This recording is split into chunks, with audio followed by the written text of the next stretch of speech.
1, 2, 1, 2, 3, 4.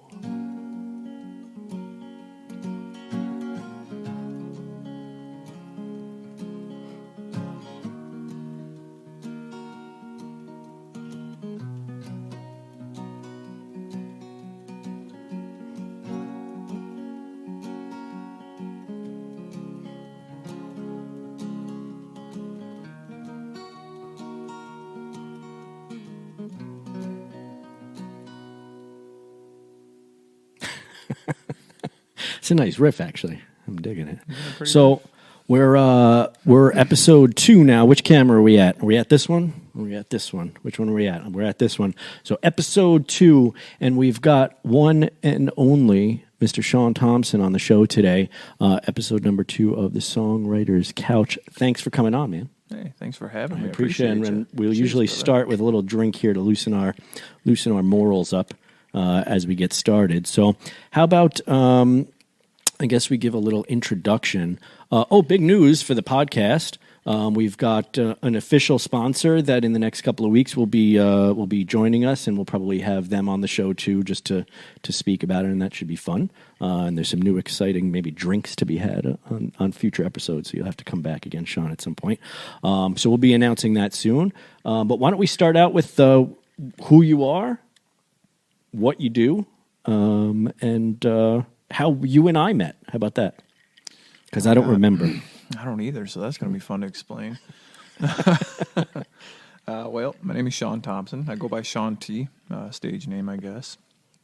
I've been an active musician for 20-plus years now. Singer-songwriter. I was in a band for 13 years. I've been solo now for about 10 years.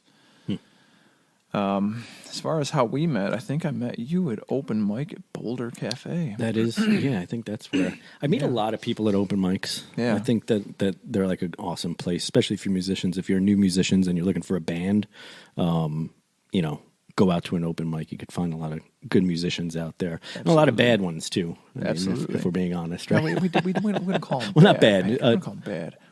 Challenging music. No, but just people doing their thing. Yeah, some different stuff. Yeah. I always like open mics because it's like, especially new people like fresh out of college or like they're brand new to playing music and they get up there the first time and they're super nervous and they've been practicing in their little room for years and years and years, waiting for the moment when they're finally going to go out there and make their big debut of their song.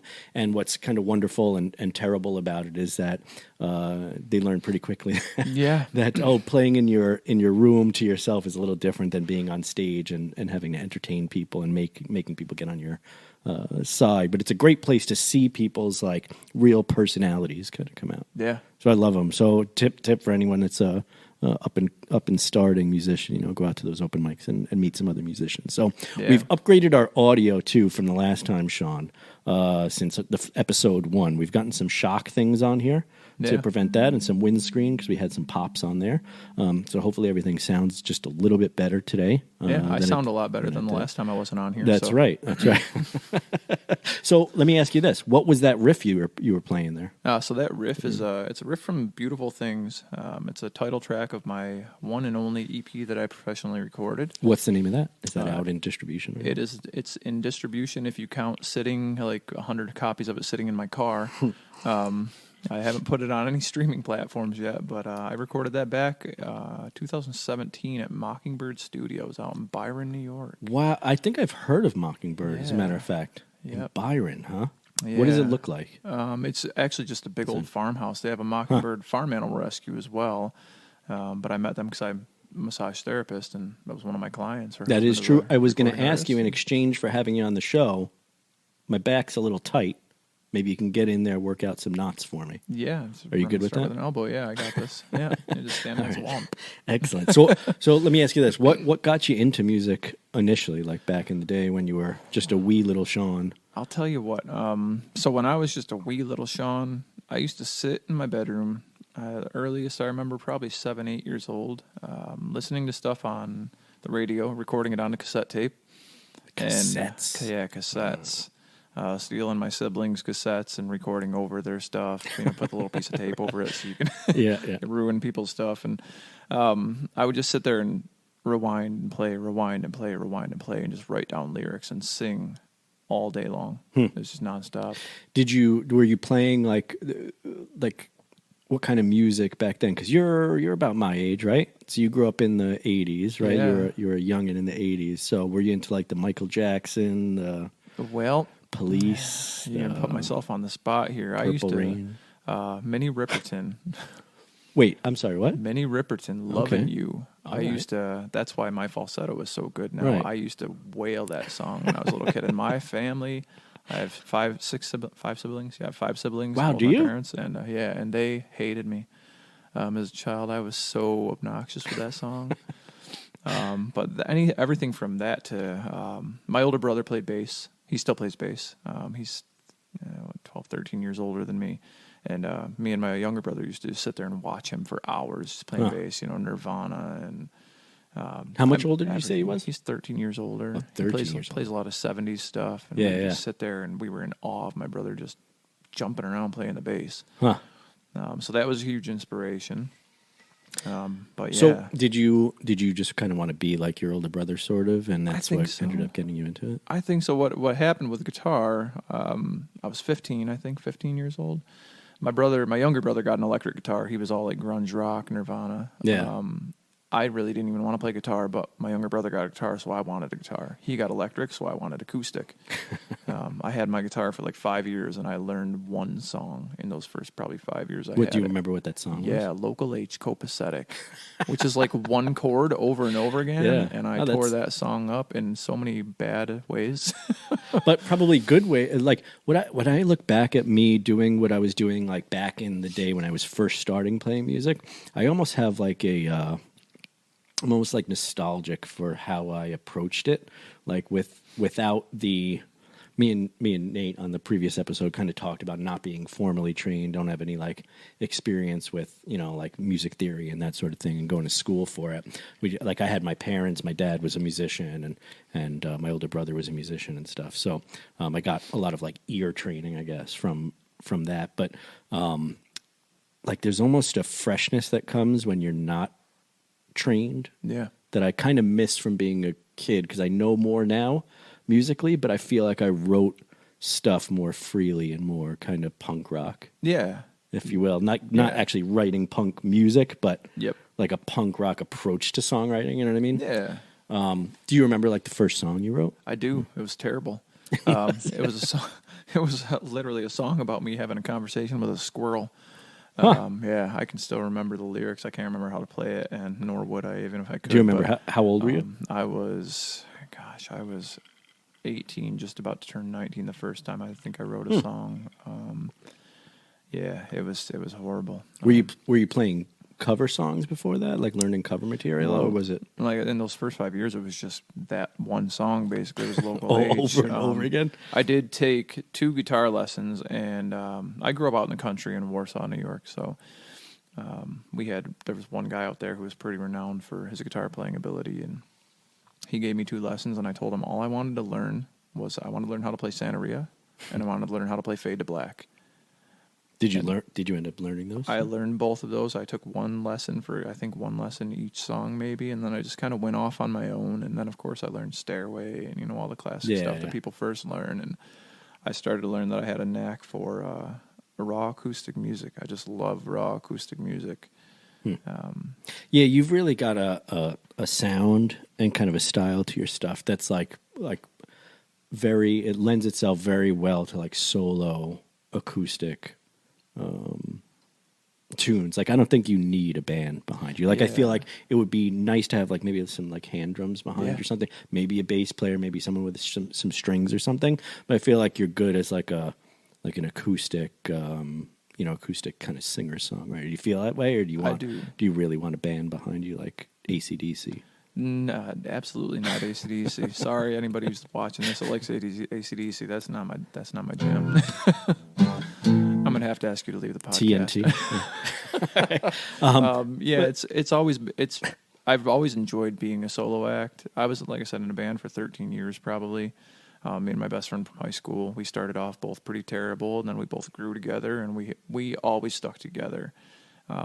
Were you in the band in high school, or was a friend from high school after you graduated that you started? It was probably after graduation that we started playing together. In high school, we really kind of, I mean, we were best friends in high school, so he ended up playing bass, and we just started messing around, and then we just brought people in little by little. The band shifted, obviously, over the years, and do you still keep in contact with? Yep. He's still a good friend of mine. We keep in contact pretty often. So it's funny too. I have a bunch of friends from high school, and the people that I made music with, those are the people that I'm still in contact with. Like that's it was very pretty much it. Yeah. The people that were like, music was so important in high school for everybody, right? You know, everybody kind of clicked based on music. No kids, right? Nope. No kids. So what I've noticed in this generation is that there's almost like back when even right before this generation, I think of kids like from like 2015 and on, there doesn't seem to be an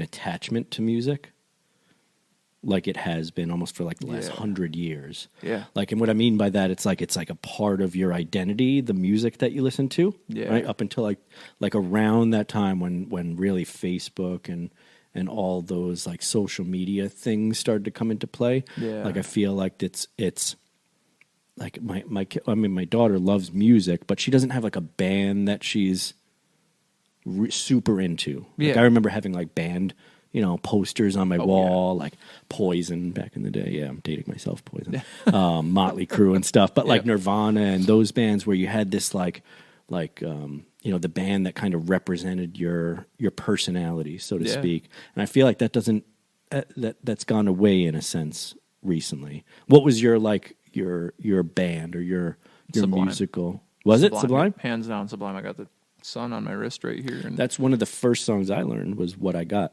Yeah. Yep. It's a great tune. It's just D and G over that self-titled album. I was living in Arizona at the time. My family had moved out there, and I remember just walking the streets of Casa Grande, Arizona, listening with my Discman. Huh. Yeah, my Discman. Discman. Oh man, did you have the anti-skip? Oh yeah, yeah. It didn't work though because I was always just jamming, walking along, and bouncing around. The anti-skip was garbage. Right. Yeah, it never worked. At least the one I had. Yeah. No, it didn't work on any of them. Yeah, that's what I figured. It never worked. Yeah. I don't know how, but eventually they put them into cars. Right, the CD players into cars, and it never skipped in the car for the most part. Speak right, for yourself. Oh, did it? Mine did all the time. Maybe I'm just remembering maybe it like my car was always like a $200 beater. That was I was going to say maybe I'm like remembering it nostalgically. My piece of shit cars playing CDs appropriately, but I mean, piece of shit car was a great song with a CD. That's so, true. That's true. I remember. So when I first moved to Rochester, I moved from Ithaca to Rochester. Right, I had gotten my hands on like a $100 Palm Pilot. Like back in the day, it was like a smartphone, but not really a smartphone because it wasn't connected to anything. Super slow. But I remember putting like 5 MP3s on there, and then attaching it to like one of those cassette adapter things, and being. I think this is where my nerdality, is that a word? We'll go with it. My nerdability. It is now. I like it. My nerdity. My nerdity.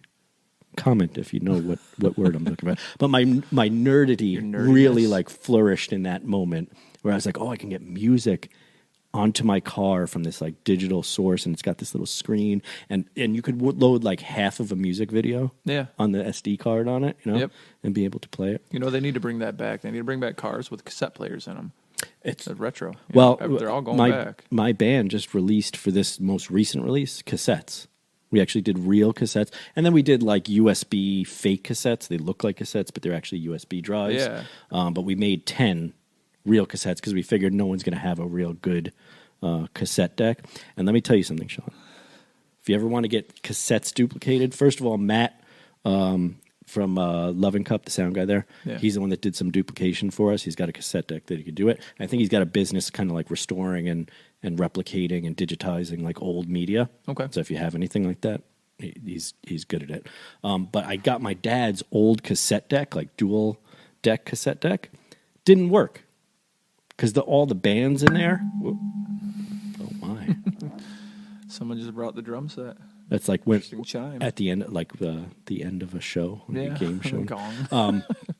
But yeah, you can't, like, even if you get an old cassette deck, most of the time they're not going to work, even if they're like brand new, because the rubber just gets old and crispy. Yeah. And stops playing it. But Well, let me know when you get 8-tracks made. All right. yeah, 8 tracks. That never came back. But here's the deal, though. I don't think that ever got that big. 8-tracks. 8 tracks, right? I mean, they were in cars. I think they were before our time. Just they were like just before our time, right? Yeah, but I feel like it went like record to cassette, like compact cassette. Maybe I might be imagining. Were in between. I feel like I don't know. I wasn't alive then, but I feel like I remember. I mean, my older brother, he has collections of everything, so I feel like he's got a lot of 8-tracks probably stored somewhere. Yeah. The only reason I say that is because my dad was super into music, and he always had records. Yeah, I don't remember seeing. Records were so much cooler than anything, really. Were they back then? Though? They I were. feel like maybe they were like old, like they felt old if you got an 8-track, right? I feel like if 8-tracks hadn't come out and cassettes hadn't come out, people would have been perfectly fine with a record player going straight to CD. Yeah, like a CD. Yeah, or Laserdisc. When you first started recording your stuff, did you have a 4-track recorder? Oh no! I had Those were the best. a big old dinosaur desktop computer, and I had one of the really long neck computer microphones for just talking into. So when you first started recording, you already had a computer that was able to do it, huh? Well, I mean, because you were at like I went 18. and got right? a computer Yeah. that was able to do it. Huh. I don't even know where I came up with that, but and using the program Audacity. Audacity. Yeah, way back in the day, and I actually still have a ton of my recordings from back then. Do you? Yeah, lots. We're gonna have to talk after this because I've got something else in the works that's like. Yeah. Yeah, I actually made some pretty decent recordings, pretty decent mixes on Audacity. I was kind of impressed with myself back then. Yeah, that's kind of what I'm saying. Is like back in the day, there was this like ingenuity and kind of like lawlessness almost to like making music. So my dad had a old 4-track Tascam. Oh yeah, 4-track recorder. Yeah, but you could only record 4 tracks at a time, and then you had to start bouncing them down to one, which would degrade the shit out of them. So they would set that one track that you compressed, you're mixing in real time, right? Yeah. To have everything mixed. And then once that's mixed down and you start recording on those other tracks, you've lost the ability to adjust those at all. So you had to make sure that one track is clean, and then, start recording your other stuff and then bounce down again if you wanted more. But it led to some cool stuff. Like I remember recording with my brother and stuff, and recording and then flipping the cassette over so that it would play the same thing we just played in reverse, and then record something the right way over that reverse. Like it led to some stuff that was like, oh, that's really cool. I feel like now with computers, it tends to be a little more clinical. Yeah, it is so much more clinical now. I mean, software has been upgraded so much, and it's so accessible now. Everything. Yeah. I think taking that back to your point about music, how people don't have like their band now. Everything is so accessible. Music is. I mean, back when we were 18, 19, we had to go out physically and hand out demo discs, and I mean we had to go nuts just to try to get a show. I can't even imagine like back in the 70s and stuff, like bands starting out, like you had to, because even photocopiers and stuff like that wasn't big. So you used to have to make like signs by yourself, handmade signs and stuff by the hundreds. It's crazy. Yep. So like what got you into writing songs though? So obviously you had people in your family that were musical. Were your parents at all like musical? Or? I remember my mom singing growing up. My dad's been in his church choir for as long as I can remember. He's a great singer. Huh. My dad's family, his brothers and sister, and his parents, they were all very talented musicians. But it was all, it was never anything like they were in a band and they played out or anything like that. Not to my knowledge anyways. They always had like the church. That was their thing.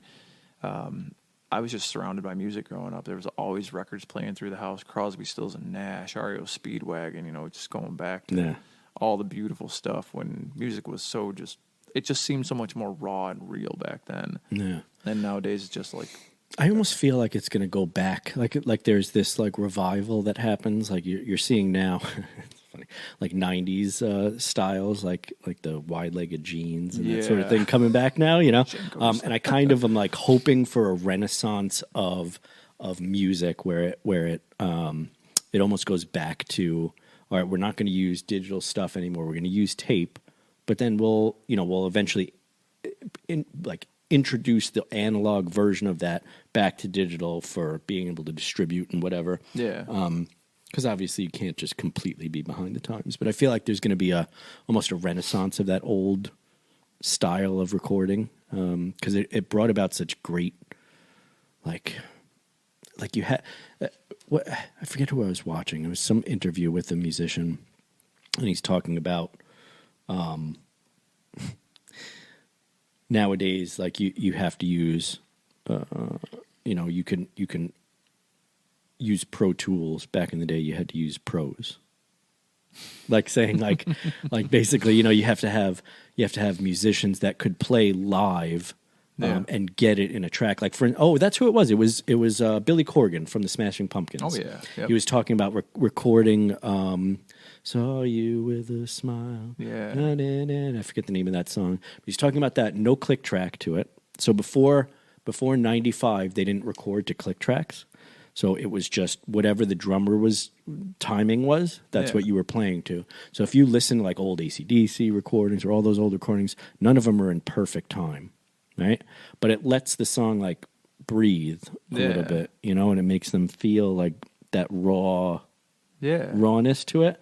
And I almost feel like we're going to get back to that at some point. I mean, I think I hope, or it'll be terrible if that happens. I hope we do. Honestly, that's my jam right there. That's how I love to play. I like it raw. I like everything just as natural as it can be. That's why, people ask me all the time, why don't you get a looper pedal? Why don't you do all the stuff that everybody's stepping into now? Loopers have become so popular, and the auto harmonizers and all that.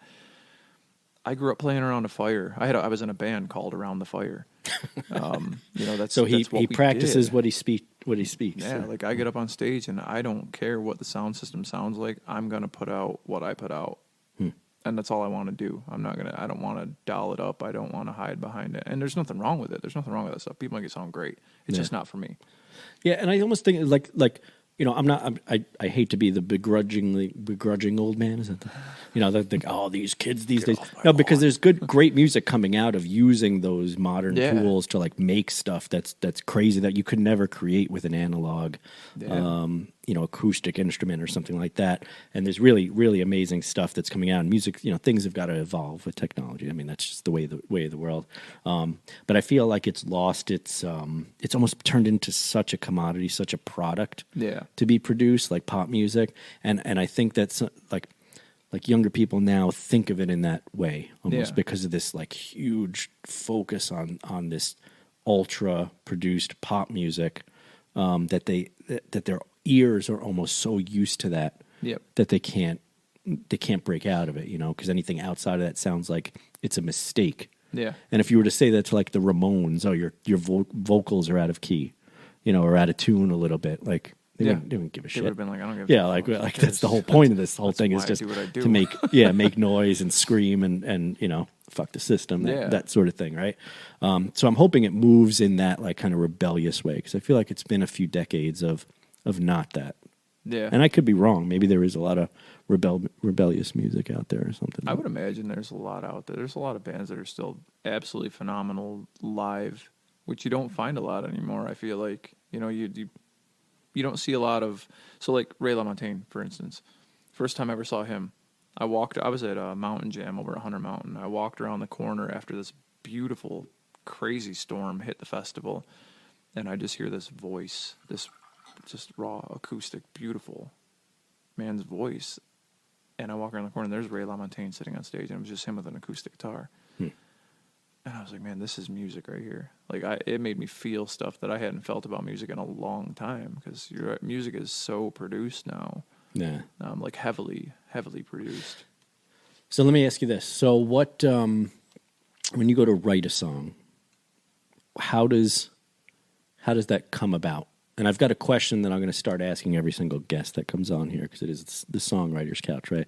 That I'll ask a little bit later. But when because obviously you have some sort of a process to how you're writing.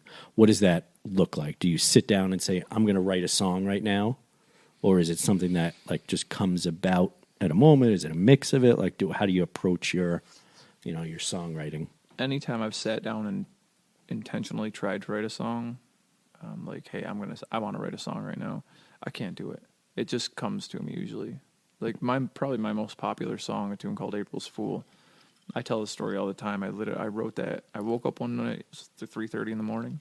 I woke up and the tune was in my head. I had the lyrics in my head and I had this beautiful melody in my head. And I wrote that song in about 10 minutes. And it's probably my longest song that I've written. It's like 6.5 minutes long. It's my best performance by far. And you wrote it at 3 o'clock in the morning, like completed, in the right? morning, completed. Yep, I wrote it, and it has barely changed a smidge over the years. 15 years old. Do you personally like it? I love it. You like playing it? I love playing that song. That song has all of my emotion. Everything comes out of my heart in that song. Everything comes out of me in that song. It's amazing. So this that reminds me. I have a song called "It's All Right," and I play it every time I play it. I'm like, that's such a great song. Everyone loves it. The band loves playing it.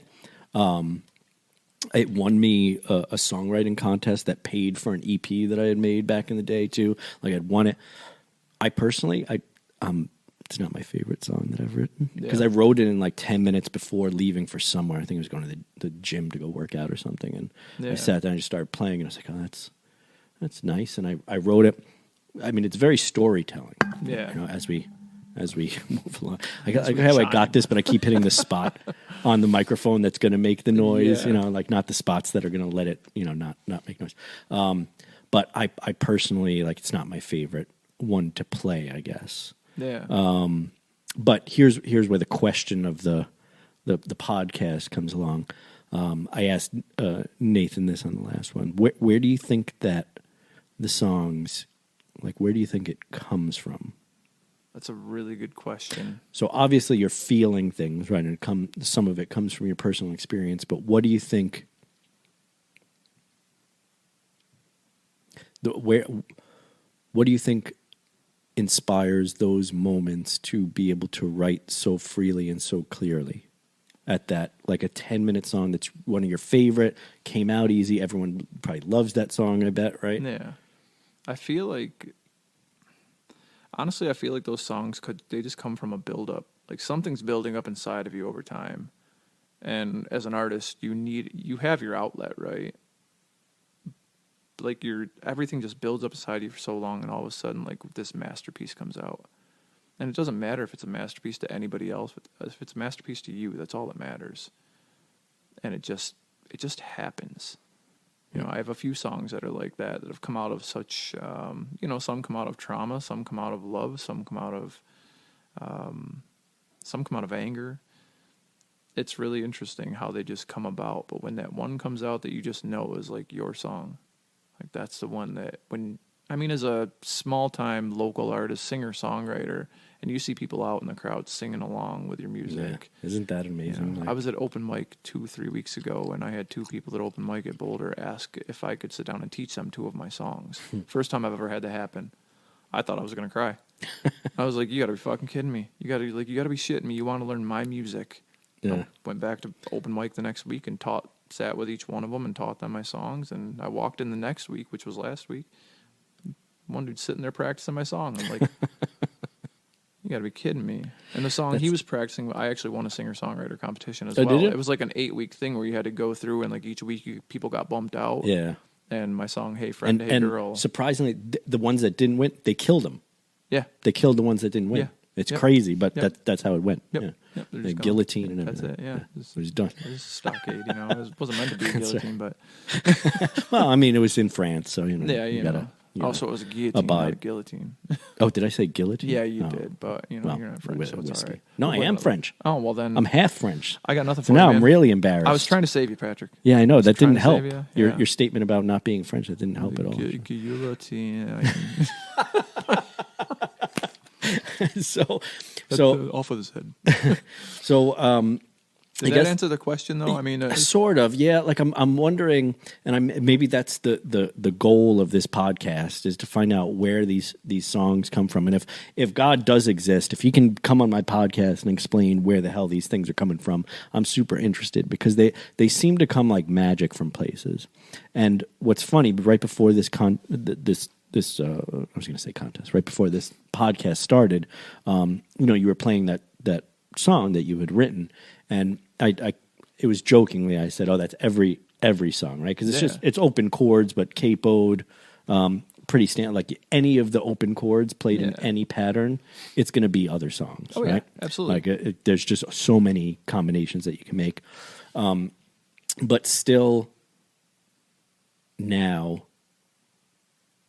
people are writing new music, new things from those same, like, what is it, 6 open chords. There's still Yeah. new music that's coming out that's like that. You know, Ed Sheeran had that big lawsuit or whatever about the chords, and he played like 6 different songs or 100 different songs or something that all had the same chord progression Okay. as Thinking Out Loud, because that's what he was being sued for, right?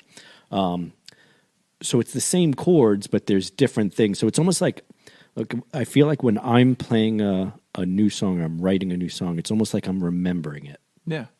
if that makes sense. It does, absolutely, and that it comes back to that point of where the music comes from, and if there's a God, or how does the music come out?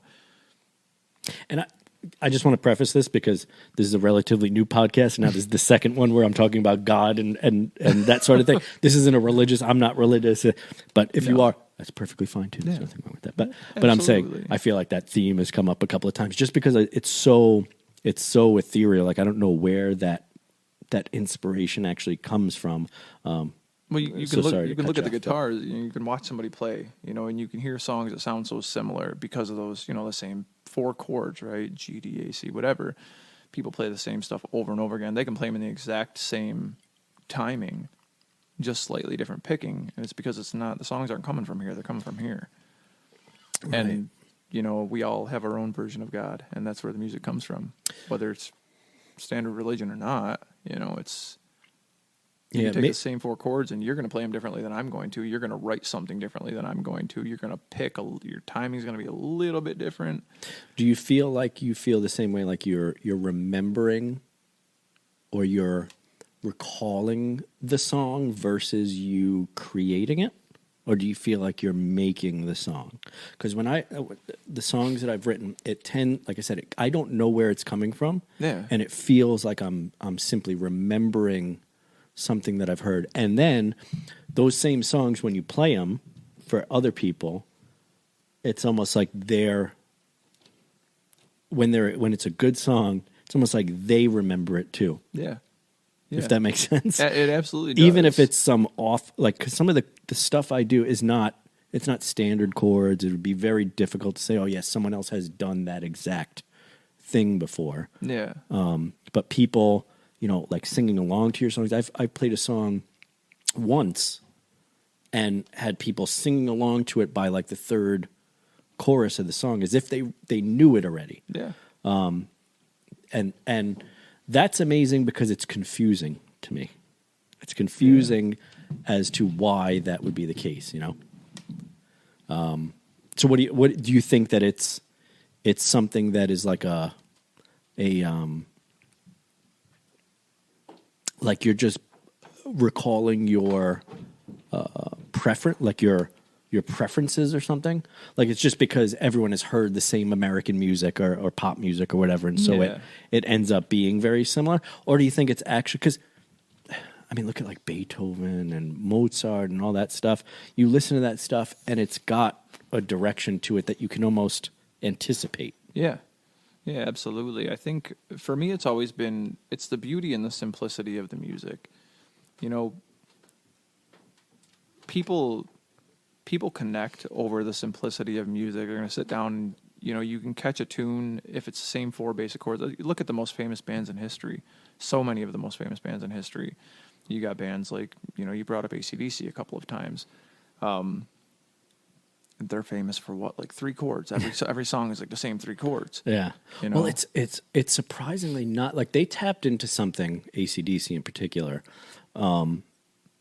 There's so much energy in their music, and it like you almost don't have a choice other than to like start bouncing your head to it. And I don't know. That's where the simplicity lies, though, because you just naturally connect with it. And then you got bands like Rush that are so complex. Like you're not going to listen to a Rush song and by the second verse be singing along with it. That's true. So, even bands like Zeppelin, same thing. They were so intricate and so incredible at writing. You know, it's almost like, I mean, they have a sound there. You hear Rush come on the radio, you know it's Rush. Yeah. You hear Zeppelin come on, you know it's a Zeppelin song. But you hear AC/DC come on, and you know it's an AC/DC song. Yeah. Because of their energy. Do you feel like you have a style to your writing? Like, do you think if someone were to like hear, let's say they were a fan of one of your songs, do you think if they heard another song just randomly, didn't know it was you, that they could say this is Shawn Thompson's? I music? can't answer that. And when I had my album recorded, it was mixed in Byron, and then it got sent off to Airshow Studio in Colorado. And when I got my master's back, I asked the woman I was speaking to at the studio, I said, I've never been able to put my music into a genre. Like, I don't know what to call my music. And I said, and they've done, I mean, they did the Grateful Dead's collective works, I believe. They've done some wild, crazy stuff with music there. And I asked her, I said, what genre would you put my music in? I can't put it in anything. And she says, well, she goes, you've got kind of your own sound. She's like, you've got a little Jason Mraz, you've got a little Jack Johnson. She says, but I can't put your music in a genre. And she goes, and don't take that as a bad thing, because you have your own sound, and I really don't know what it is. And I've always struggled to, people ask me that all the time. Yeah, what kind of music do you genre. play? I'm like, I don't know what kind of music I play. I play whatever comes out. My music has such a variety of sounds, I feel like. And maybe if people watching this or listening to this can, if they hear my music someday when I finally put it out there. Yeah, I think what's funny about that, I don't think you have to worry about sounding like originality. I think if you write music or you play other people's music, it comes out naturally like who you are. Yeah. And so I think you end up being original even if you're not trying to be original. Yeah, absolutely. Right? And so there's a natural sound built in. So like when Malcolm Young, that's his name, right? Guitar player from AC/DC. Oh, I don't know. Am I allowed to say starts- this? I'm not an AC/DC. Yeah. starts writing songs. I think he writes it from his point of view, right? So, and maybe that's just his inclination to do certain things that he does technically, or maybe that's just what he's feeling at the time. And I think as you get older too, you start to pull in some technical, prowess too, I guess you could say, and fool around with like, technicalities of what you're doing, and your songs get better and better. But I think it you can't help but sound like you. Yeah. Too, which is strange, even if you're covering something, Yeah, it's like the originality comes out in your own energy. And I think where people get stuck is they try so hard, like they get so hooked on, they're playing a cover, right? Because they want to be known. They want people to connect with them. And they try to play it like the person who wrote the song instead of making it their own. And that's what I've gotten compliments on that for years now, is I take songs that other people have written and I just put my own little twist on them. Because when I'm covering Billie Jean, I don't want to sound like Michael Jackson, nor can I, even if I wanted to. Yeah, I think it's very difficult to sound like Michael Jackson. I cover some Michael Jackson too. It's like impossible. It's impossible. Yeah. And I wouldn't want to even if I could. You want to take, and I kind of mentor a lot of people at open mic. I love taking people that are there for their first time and just sitting down and talking with them, because I remember my first open mic and it was terrifying. I remember my first 100 open mics and they were all terrifying. And I said, you just be you. Like, don't try to be the people you're covering. And if you're playing your own original music, nobody knows if you screw up. Just do your thing. And you just have fun and do your thing. And just be you. Be as original as you can be. And don't try to go overboard with it. Just feel it. That's so funny. I learned that way too late, that especially if you're playing original music, for the most part, if you're playing to people that don't know your original music, they don't know what the next verse lyrics are. Yeah. So if you miss a lyric, they're not going to notice that's what you did, because they don't know the song, So let me ask you this: what's your 2 favorite songs that you've written that, one, you love to play, because performing is different, right? Yeah. Like I love to play like faster, funky songs. Yep. Just because it's fun to play. I get all into it. And then what is your most emotional connection to a song that you got? where you love to play it because it means something, you know? I honestly think it's really a tie between two songs. There's April's Fool and Beautiful Things. There's another song called Hummingbird that I wrote years ago. That was wrote for a very special reason. Are these in distribution where someone could download it? No, they're not. They're not. All right, we're going to change that. Yeah, I need. Let me just say this. I need to change that. We're going to change that. So Shawn's songs, by the time this episode gets released, will either be already in distribution or a week later. It'll be. That would be awesome. I have the files. I think. I don't We'll do know. it. I've never We'll known make how it to happen. put them on anything. I should learn because I wanted. I got you. recorded back in 2017. So We'll get it. We'll get it out there into the Yeah, world, and then you that'd be guys can great. download it and let him know what you think. that'd But be awesome. be careful about that because they might say this is shit. I know, right? I'm all right with that. They can say How do you whatever feel? they want. I How do you love 'em, I feel don't about care. judgment of your songs? Do you feel like it's a personal attack on you? I used if to. people don't like it. I used to. I've done a lot of work now, and I don't care. What kind of work? Like personal, spiritual inner work. Yep. Jeez. Spiritual work, and I getting literally deep. just getting don't. deep. I play for me, and I think that's why it comes out so authentic and so powerful, because I'm up there for me. You know, I go to open mics sometimes, and I'm like, That's you know, pretty I'm- selfish, Shawn. I know, isn't you it though? And It's I like- love it. No, me too. I'll remain. That's the selfish only with reason. it. I think that's the only reason any musician really gets up there and plays, right? Because Yeah. if it was purely for the enjoyment of the audience, could you imagine yourself getting up there and doing that every night? No, it starts off as. I mean, I think it starts It's a lot off of as work. like, hey, I want to perform and I want to be seen. I want to feel like I'm something. And then, you know, when you get up there, you can tell when somebody's up there seeking validation versus just they're just up there because they need to let go. They need to release something. You know, it's so much different when people are up there and they're just like, you know, love me, clap for me, you know, you have to like my Yeah. music, and if you don't, I'm going to go home and cry.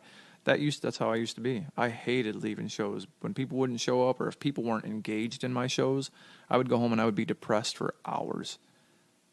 Huh. And I finally realized one day that I wasn't playing for me. I wasn't doing it for me. I watched something recently, and it was about, again, I'm going to bring up comedy. Again, this feels like a repeat. I have no sense of humor. So Of this some will of be this great. last show. But comedy, there was an interview I watched with a comedian, and he was talking about bombing, right? Because even as a musician, you get up there, and sometimes it's like no one's paying attention. They're all eating. You know, they're drunk, not paying attention to I what thought you're you doing. meant like blowing things up. No.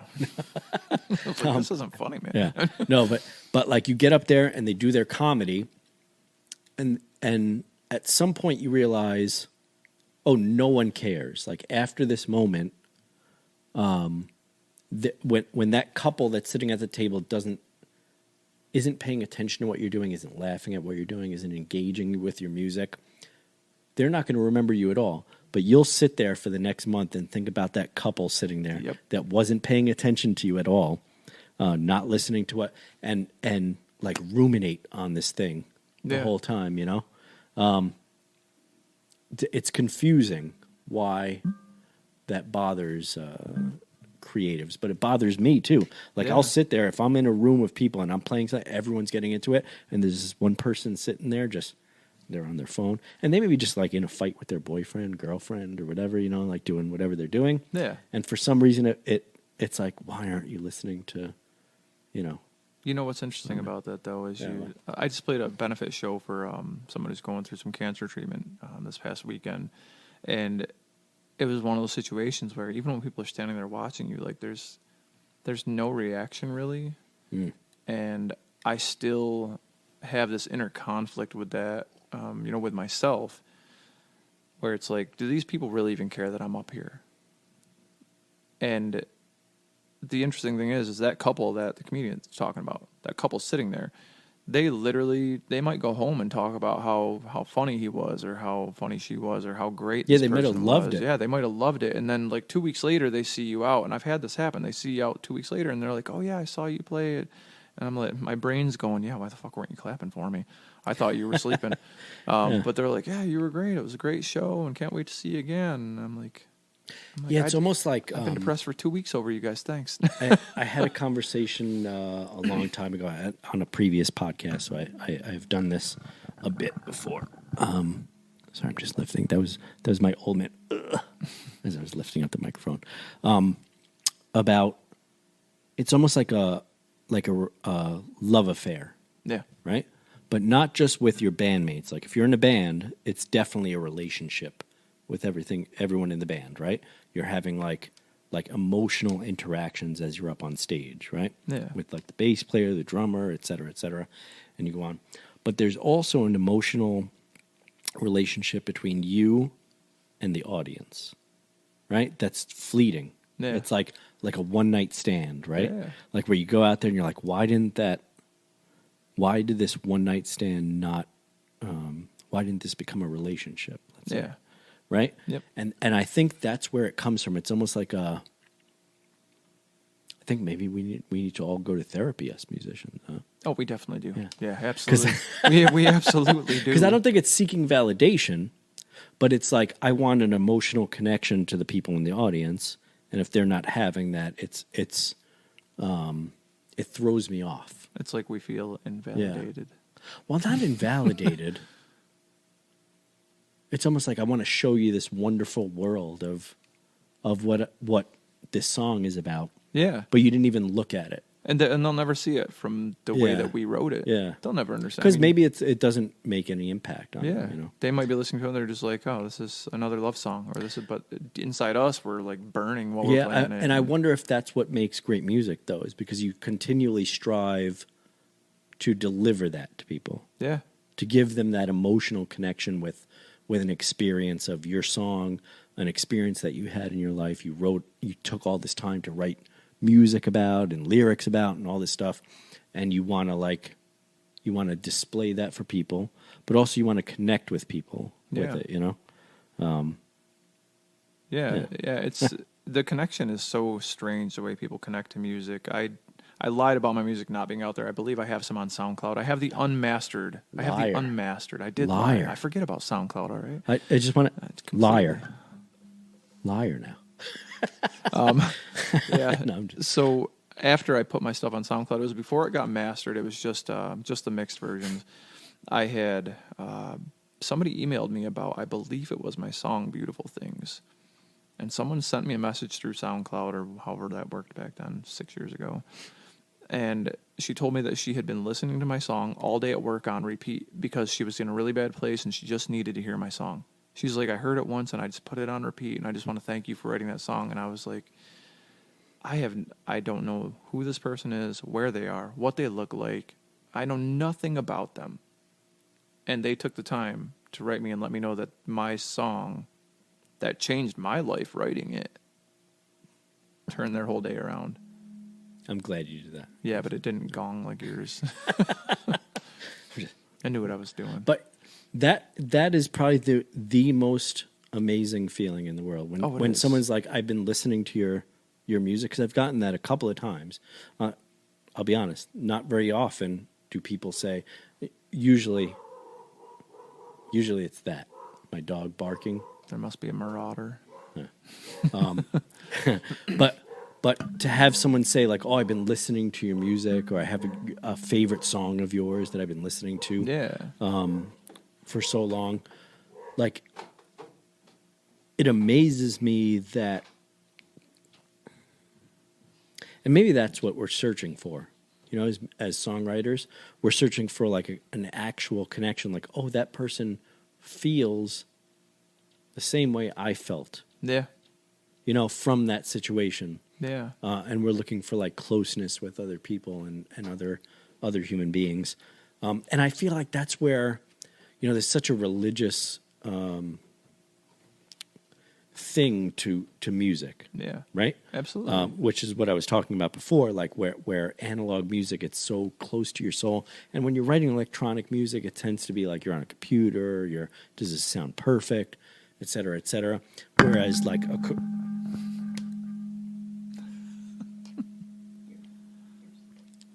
acoustic music, you're writing it and you're performing it in a setting where other human beings are interacting with it. And I think that like we're all looking for connection in that. So let's do this. I'm going to call it here because this got real deep real quick. Yeah.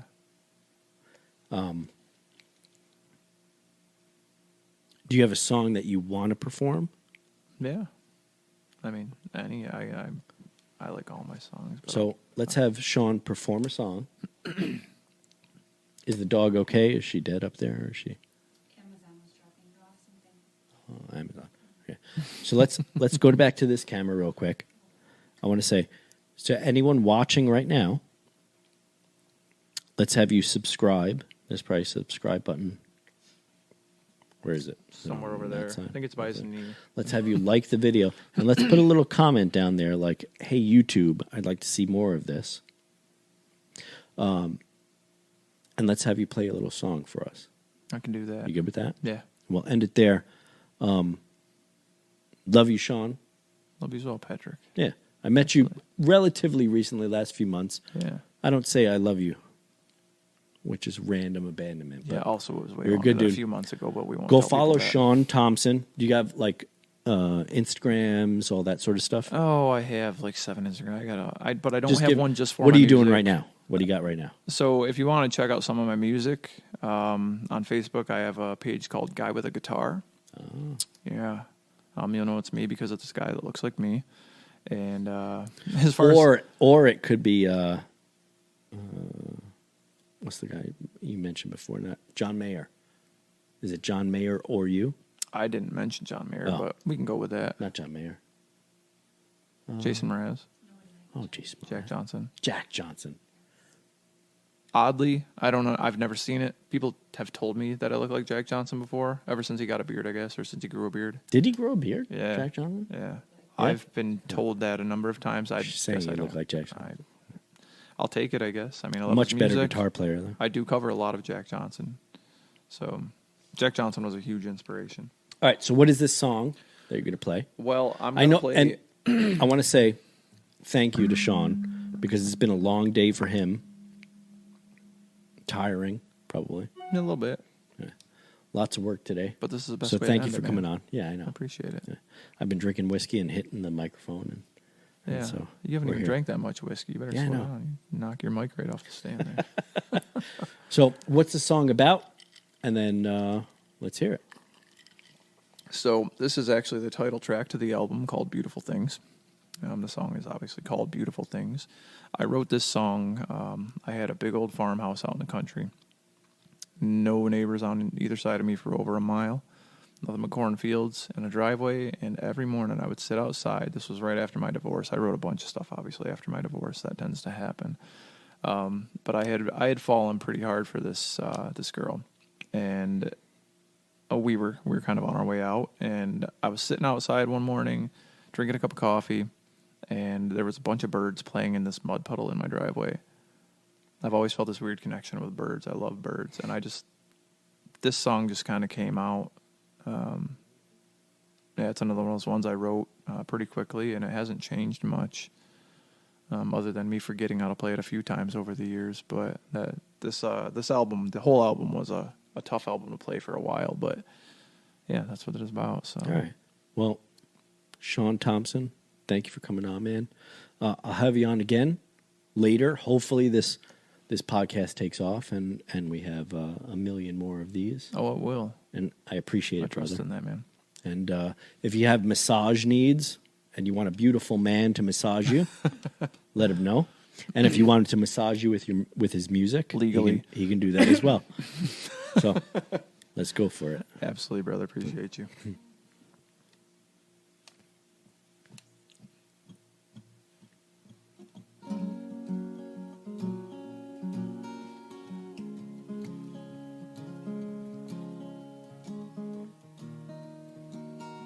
Oh, I Hold forgot on. to turn the Yeah, mic. Shawn, Pause. if you can. Yeah, I'm terrible at I'm this. making hand gestures here in the background. If you could just turn that just in between your voice and your guitar so we can hear your I don't want guitar. to break your mic stand here. Oh, you're good. I've been slamming my microphones here all day. I don't know how to do music, so There you go. Is that- That's perfect. is that right there? Perfect. Good. Yeah. Say what? Good. We good? All right, let's try that again. All right. Take 2.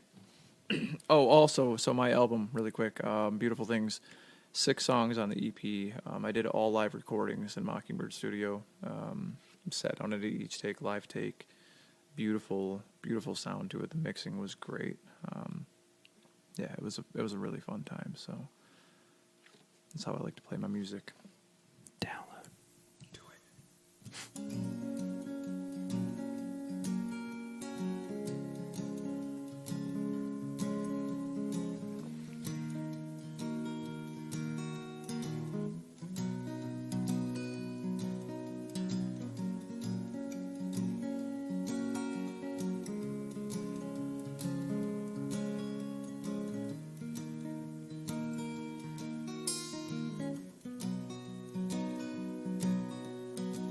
I woke up early to watch the rain falling nice and slow.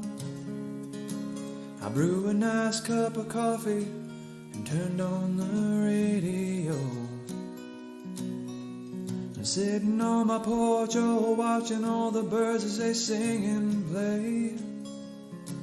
But then the rain gets just a little bit harder and they all fly away.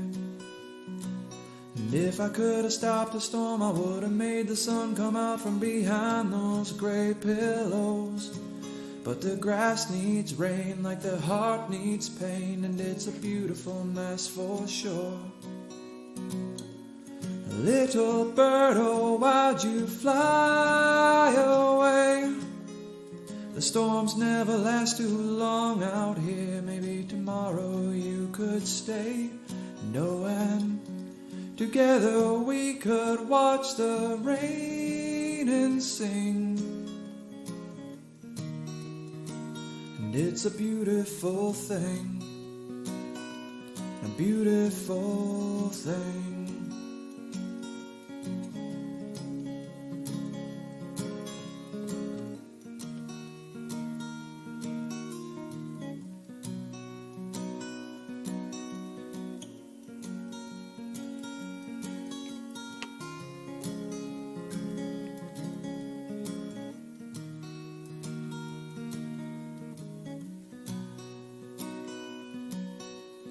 Looking at the skies, the moon climbs high and the sun goes down. I pour a glass of wine and I hear you sing, but you're nowhere to be found. The clouds give way to the warm breeze. Oh baby, it feels like your hand on my neck. With every single shooting star I close my eyes and hope it's not goodbye. Little bird, oh, why'd you fly away? The storms never last too long out here. Maybe tomorrow you could stay. No, and together we could watch the rain and sing. And it's a beautiful thing, a beautiful thing, yeah, yeah.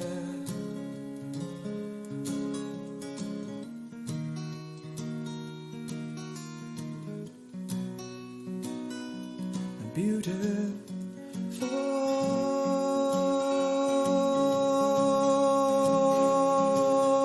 thing, yeah, yeah. Little bird, oh, why'd you fly away? The storms never last too long out here. Maybe tomorrow you could stay.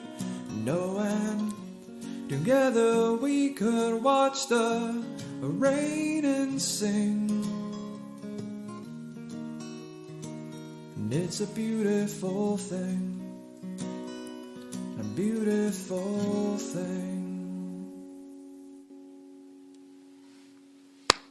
How about a round of applause for Shawn Thompson? Can we get a round of applause? Everyone in all the production crew. Thanks, production. Yeah. Hey, Shawn.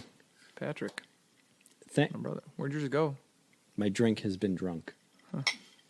Means the end of the episode. Surprise, surprise. But, Shawn, thank you for coming on. I'm going to have to ask you this. Yeah. Come on in a later episode, too. I'm hoping season 4 Okay. of this podcast you'll be on.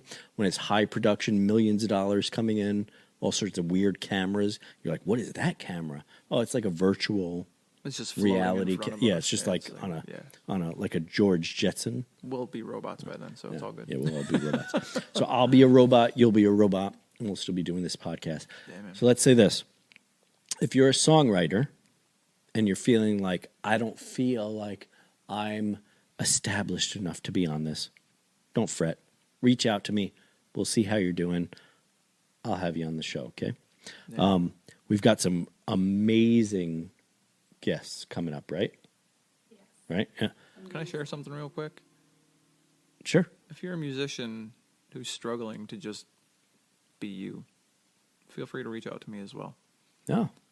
Well, Shawn Thompson, Instagram handle. You got one of those?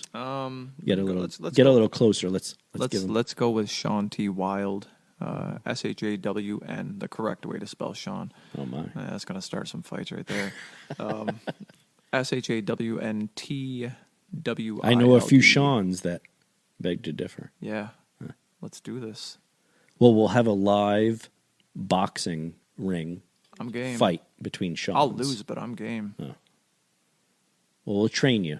What are you talking like boxing stuff up? Or I'll just like give you punching tons each of other? steroids and stuff and get I you. can box stuff up. Like, I worked at a pizzeria for 12 years, man. Oh, Yeah, that well, makes that's a little different than. But Many we'll months get ago. Shawn on a future episode.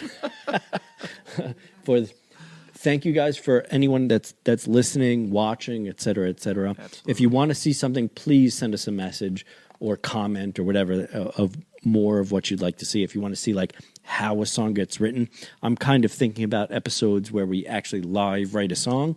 So if you're interested in that sort of thing, Sounds terrifying. reach out. Yeah, that's the whole point, right? And thank you to everyone who's listening. And I can't wait to show you who we got on the episode for next week. It's unbelievable. No, way to make me feel like shit, Patrick. Yeah. No, I mean, I was in anticipation of today, He's like, too. I can't wait to get this guy out You of know? here. Wait till next week. No, I appreciate it. No, I no, really do. I do. but Yeah. Shawn. What's oh yeah, gong. There's microphones in the way, glasses Glasses in the but, way. But thank you, Shawn. Thank you, everyone, for watching. And thank you, Allie, for doing the switching here. And thank you to all the production crew back there, everyone that's getting paid like pennies Yeah. to do this. It's I'm not amazing giving what they're them doing. money, so it's all I mean, fuck them. They're just kind of like lackeys or whatever. Every single no, one I of love you them. gets a I free love massage. them. Every one of you I'm back just there gets a joking. free I'm joking. massage. I love every single one of you guys out there. But thank you for watching and tune in next week because you're not going to believe who we have on. Shawn, until next time, yeah? Absolutely. Season Appreciate 3. you, brother. Season 3. And thank you guys. Subscribe, like, etc., etc.